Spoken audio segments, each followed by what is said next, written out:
Coming off the back end of playing Palworld, I wasn't expecting another survival game to top what I had just experienced, but Enshrouded has delightfully surprised me, not only with its gameplay, but moreover its world building and its story, which there is a lot of here. I promise, it just takes like 50 hours to barely scratch the surface of it.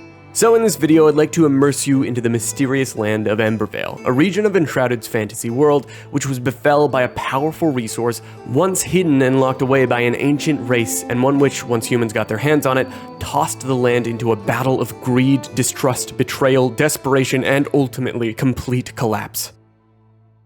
So without further ado, grab your coffee, don't touch the elixir as much as you may want to, and I hope you enjoy the full story of Enshrouded Explained. We don't know much about the earlier days of the land of Embervale, the region you play in within the game, but what we do know is that there were two primary sentient races of humanoid creatures, these being the humans and the ancients. The ancients were presumably more knowledgeable, seemingly had been around much longer, and knew things that humans couldn't grasp, or rather in the case of Enshrouded, things that humans should not know about. And one of those things happened to be a resource that a lone wanderer one day brought to the people in the form of a gift, an unsuspecting resource known as Elixir. And this blue, seemingly magical substance is the single most destructive and pivotal factor in the story of Enshrouded, which was responsible for throwing the entire land of Embervale into decay. But how, you might be asking? Well, Elixir, once humans got their hands on it, quickly became an addictive substance. As the old tale goes, it was both a cure, a blessing, and a weapon. Up until the Wanderer had first brought it to humanity's attention, the Ancients had kept it hidden, concealed away from humanity, presumably because they knew what kind of destructive power it could have when combined with humanity's greed and desire for control. As expected, that greed, which the Ancients had feared, was exactly what proliferated, as humanity grew heavy demands for the elixir. They started to dig mines known as elixir wells, where they found even more of the substance underground as people grew more dependent, wanting more of the stuff. People fought and died over the elixir wells, but what humanity didn't know, and likely what the ancients were trying the most to prevent, was the substance that would spread from the depths of these elixir wells. A fog so deadly and corruptive, it tore the kingdom apart. We call this fog the Shroud, a fungal-based infection that spreads through the air and mutates almost everything it comes into contact with. It devastated entire regions, destroying the flora and fauna, and as a result, disrupting daily life in Embervale for its people. During this chaotic time that split families apart, destroyed entire cities, and corrupted water and food supplies, the most knowledgeable ancients and humans came together to execute on a plan to save humanity. Using an ancient magic known as the Flame, they would forge human-like beings with the spark of said flame, keeping them preserved in these egg things called cinder vessels, and essentially allowing them to be forged in fire, giving them a thing called a flame soul which protected them from, wouldn't you know, the Shroud, at least for limited intervals. As a secondary measure, an alchemist named Balazar came up with a supplementary plan to preserve non-flameborn entities in the same cinder vessels, which ends up being very important later on. But who is Balthazar? Well, it's about time we talk about the various NPCs in the game, the method through which you find them, and why they're so significant to the story.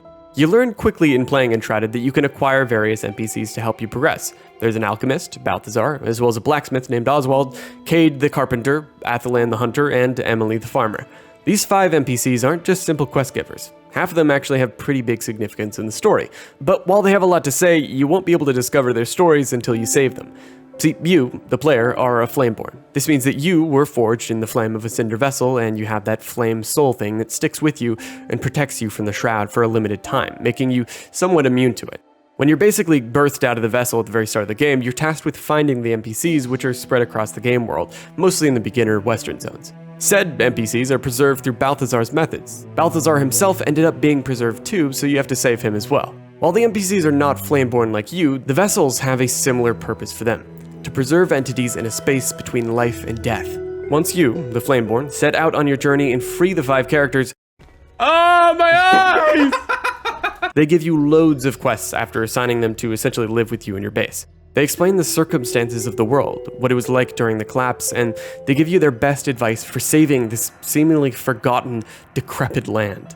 But before we get into their stories, we need to talk a little bit about the other potential humans you can interact with, though it is hard to exactly say they're fully human at the point you find them.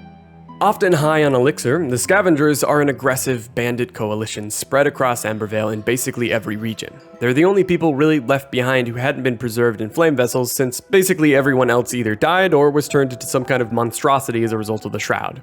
The bandits have managed to mostly avoid becoming ghoulish creatures of seemingly no free will. However, they don't seem fully human either, as oftentimes they appear as augmented and infected by the Shroud, or more likely the long-term effects of the Elixir. The Scavengers seem to take advantage of the chaos and destruction of the Shroud from very early on, even as things were only just beginning to collapse. For example, a town called Glenwood's End seemed to fall under Scavenger control, and after the king of Embervale, Gormander, sent his royal inquisitor, Lachlan, to investigate, Lachlan found the town was quickly overtaken by junkies. Everyone was consuming the elixir, and it's hard to say whether the Scavengers that eventually took over Glenwood's End really came from outside, the inside, or both. Lachlan was executed, and his head was delivered to King Gormander's court. But speaking of King Gormander, you may wonder, how did all of this happen if a king was in charge? What did he do to stop the Shroud, or the Scavengers for that matter?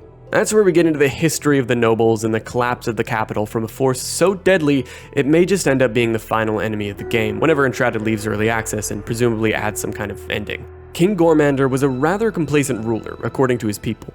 In the capital of Embervale, Pikemead's Reach, the news publication called him lazy and published stories about how little he did to take action to actually improve the lives and conditions for the people of Embervale. His reign ended during the chaos brought on by the Elixir, Shroud, and Scavengers, but it wasn't just them that ended it. There are two other main rulers outlined in the story of Enshrouded: Queen Jezmina, the ruler of the Kindle Wastes, the desert to the east, and her brother Vorgoth, whom she opposed. They were the children of the late Queen Pikemead. The way Vorgoth was described by his sister Jezmina makes him sound like an evil, tyrannical warlord, and his title is the Mad Guard of the North, so that would fit rather well. Amidst the chaos of the impending apocalypse, Vorgoth invaded the capital and brought with him the most destructive forms of elixir, seemingly utilizing the resources and deadly properties of the Shroud itself. Vorgoth's army slaughtered the people of Pikemead's Reach, laying the city to ruin and seemingly killing Gormander, only after the royals locked the gates, further dooming the citizens as they were the first to be killed, defenseless and betrayed by the people that were supposed to protect them. It's a sad and often all too common parallel to our own world, where bureaucracies and higher-ups who are in places of power leave those under them to die for their own safety or comfort. In this case, it seems it was futile, as ultimately Vorgoth was successful in his attack. On the other hand, his sister, Queen Jezmina, would also end up mobilizing, but not for greed or ego or control or power. She was mobilized simply for the survival of her people. The Kindle Wastes, a desolate desert to the far east of Embervale, is packed with history. Filled with catacombs, ancient temples, and being the home of Queen Jezmina, the Kindle Wastes were not immune to the Shroud, and ultimately creatures known as the Fel, humanoid servants of the Shroud that are heavily infected by the Shroud's fungi, began to appear. The Fel were killing people off, cutting off supply lines, and destroying a once great region, like they were with many other areas within Embervale during the collapse. So Queen Jezmina and her commander Cyrus took as many people as they could and fled to the west, heading to a village called Longkeep, supposedly a place where many were hoping to find refuge. But an especially bad horde of Fel found the large caravan, and they were split up into the north and south caravans. In a panic, families were split apart, and the commander took to leading the northern group while Jezmina protected the southern caravan. Both Cyrus and Jezmina ended up dying, ultimately, at least we can assume. Cyrus's ring was found in a creature's mouth up in the Nomad Highlands, and Jezmina seemingly disappears by the end of her notes. But luckily, someone very close to her, presumably her lover, Emily Frey, ended up surviving by being preserved in a nearby vault. Emily, like the other NPCs, has quite a backstory, so before getting into ultimately where you, the Flameborn, comes in, let's touch on each of the NPCs and find out which ones are actually significant compared to others in the backstory of Embervale. Emily Frey is a farmer from East Lapis, in the deserts of the Kindle Wastes. She owned a tavern back in the day and worked hard to feed people as she grew her own food. Over time, as the Shroud came in, Emily's crops withered to ash. No more customers, just desperate people, baked, blinded, and blistered by the sun.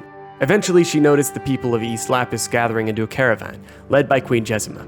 Emily saw the determination in her queen, and she followed. Salvation!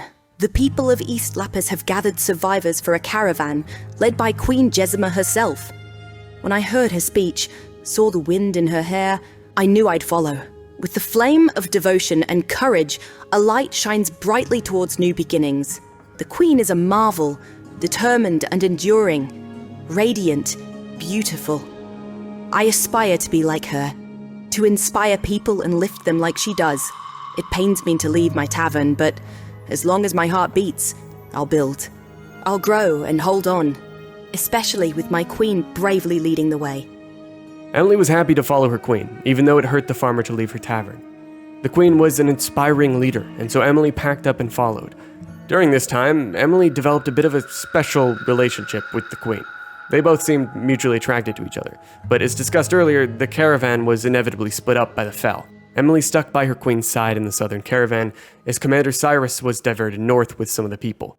The southern caravan seemed to make it to Longkeep, or at least almost to the stronghold. And fun fact, this is actually the settlement you wake up right next to in-game. Jezmina split off from the group overall for a reason that isn't exactly clear, and Emily wrote love letters to her. Emily was a bit of a simp for the queen, to be honest, but nonetheless, the farmer somehow wound up inside of a cinder vessel preserved in time. But while we don't know exactly what Emily's circumstances were by the end, we do for Oswald the blacksmith. Tough on the outside, but ultimately a kind soul deep down, Oswald Anders had a daughter, Rochelle Anders, who took after her father and became a mighty blacksmith of her own. You know, I grew up in the capital. They used to tell stories. Stories I shared with my daughter as well. Sometimes at night, there's faint lights glowing beneath the waves, a sign of Queen Pikemead's gracious rule. My daughter said she saw them once. Children's tales, I thought, but who knows? Stranger things have happened in Embervale.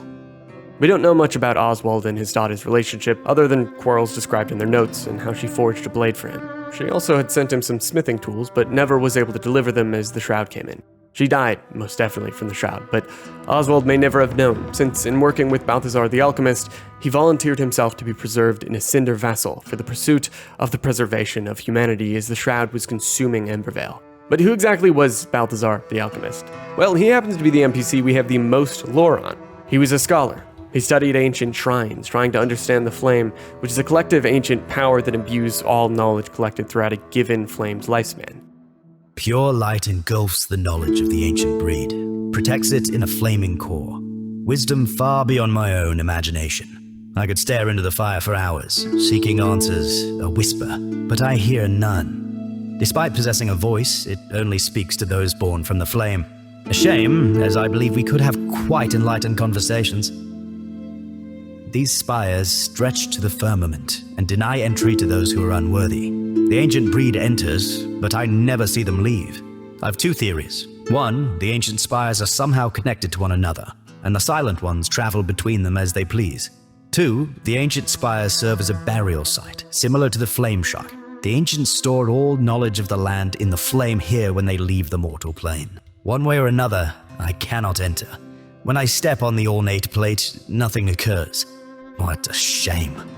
Balthazar was heavily invested in understanding the Elixir and the Shroud too. Elixir is created from the flesh of tiny, delicate fungi growing deep beneath the earth. It's a dangerous substance that will always be a weapon, never a cure. When the Shroud began to come in, it carried disease and suffering, changing soil and people. Supply lines were cut off by soldiers, making it hard to study, let alone remedy the thing. When Vorgoth killed King Gormander and took over Pikemead's Reach, things got even worse. They took the Pikemead's Reach. They killed King Gormander, an army of lunatics, sickly pale, barely lifting their feet above the bloodied ground. They dragged themselves through our valleys, through the miasma, led by the mad god of the north, Vorgoth. I always knew the Elixir would sow a seed of distrust. I look up at the ancient spire, at the sky. There is no running, no hiding. We must persevere. The Shroud swallows all, even us. We become lost to dusk, vanish and morph in a sea of cornflower-stained twilight.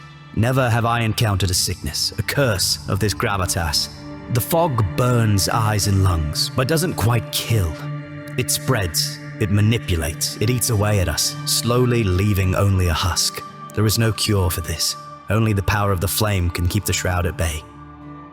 I believe the Shroud to be spores, tiny, almost minuscule fragments that spread through the air, now condensed, heavy, impotent. They cling to airways, eyes, fur, and skin. They spread.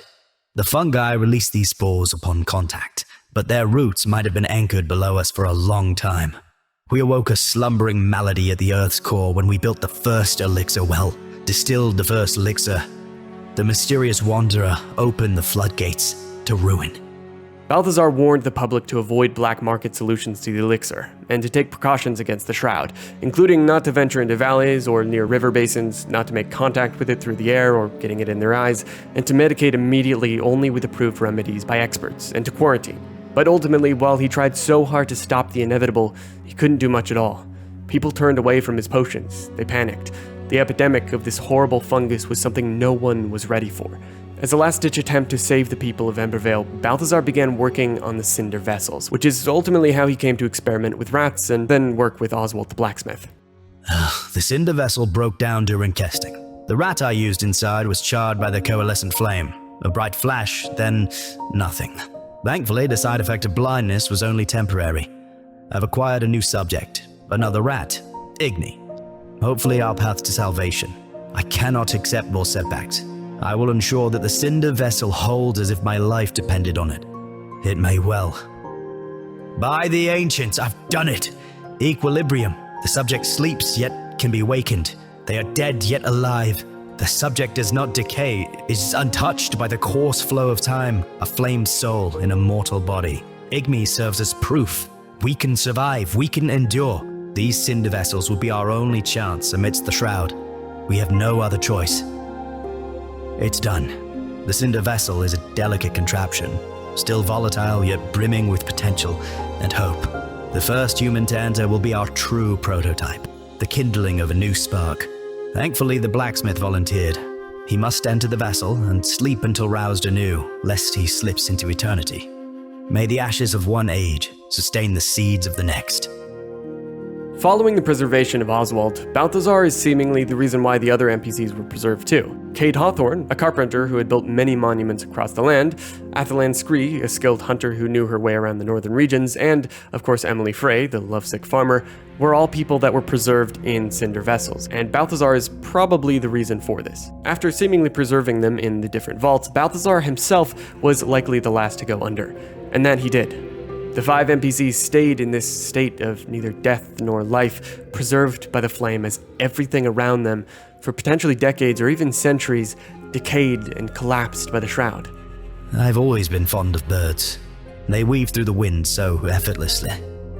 To embrace the horizon in these trying times, to discover whatever it is you seek, free of all corruption spreading beneath. Such a wondrous journey. Mayhap mankind can conquer the skies through invention. I shall craft a glider and voyage to the hills from here. One way or the other, I'll land among the Bluejays. But is that really it for the NPCs or humans overall? Other than the Scavengers, more or less, at least from what we can garner from the current early access launch version of the game, there are some creatures in the world which behave similar to humans. While not totally humanoid, the Vuka are beasts that were mostly found to the east and were very afraid of the Shroud when the outbreaks began. The Vuka turned rather hostile towards humans to preserve their kind. Never. Other wildlife either survived by fleeing or died to the Shroud, with a few mutations of both the flora and fauna. Luckily, the Vuka were mostly untouched by the decay and destruction of the Shroud, at least directly to their bodies. Though their boss may beg to differ. Why is he so big? This guy'll be easy to kill. He's dead! Dark Souls, remember? I never played Dark Souls! Across the redwood forests of Revelwood, the hilly yet otherwise flat stretches of plains of the Nomad Highlands, or the dry, vast desert of the Kindle Wastes, you'll find small stories that add to the world building, but ultimately that all tell similar tales. Those of decay, greed, tragic hopefulness, and death. But while everything has seemingly either died or been corrupted, you stand as juxtaposition to all of it. Born from the flame, the start of the game sees you crawling out of your cinder vessel in a strange, ancient vault. And cracking open the entrance, you find the post-apocalyptic state of Embervale right before your eyes. Drop on me. Yeah! A vast stretch of land ready to be explored. And this is where your story begins. You seek out the other vaults to wake up the NPCs, those people similar to you, yet not quite flameborn. By their guidance, you seek out the Shroud. What the fuck? Upgrade your flame altar and master the enshrouded land. And eventually, you come to a stop because you have 50 hours in the game and you've killed basically every boss, and now you can't really do anything else because they didn't program in an ending despite you really wanting one because, god damn it, I need closure in this story, guys, come on! And that, ultimately, is where we end this story. You, the Flameborn, forge your own narrative through the world while uncovering and interpreting the story hidden beneath, which I've mostly just described the entirety of to you in this video. Where Enshrouded decides to go next with its narrative, well, none of us really know. It's up to Keen Games, the incredible developer of the game. If you enjoyed this full story of Enshrouded video, go ahead and subscribe to my channel for more videos like this in the future. I cover not just Enshrouded, but also Palworld, Ark, and other upcoming survival games, at least those that put effort into their narrative. Let me know what you think of Enshrouded and its story in the comments below, and as always, thanks for watching.